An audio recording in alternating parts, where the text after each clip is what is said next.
আরজি করে bulldozer justice. Sandeep ঘোষের বাড়ির একাংশ ভাঙার নির্দেশ দিল কলকাতা পুরসভা। কেন জানাবে রক্তিমা।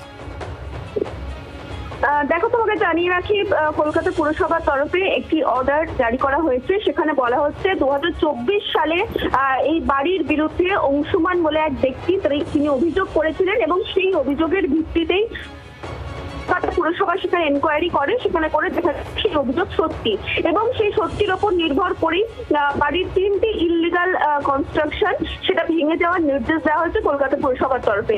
দেখো, ছাদের ওপর একটি বসার জায়গা করা হয়েছিল বেআইনি ভাবে, সেটা ভেঙে দিতে বলা হয়েছে।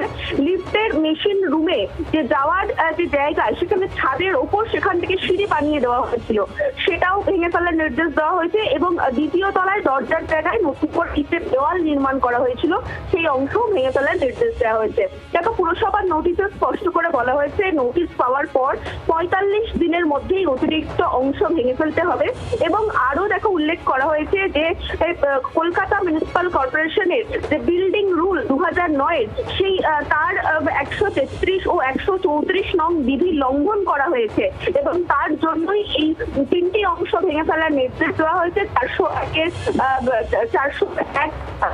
এই নোটিশ করা হয়েছে, যেমনটা কলকাতা পুরসভার সূত্র অনুযায়ী আমরা জানতে পারছি এবং সেই নোটিশে স্পষ্টভাবে ভাঙার কথা উল্লেখ করা হয়েছে। অনেক ধন্যবাদ রক্তিমা। বাংলার আওয়াজ, বাঙালির আবেগ, জি 24 ঘন্টা।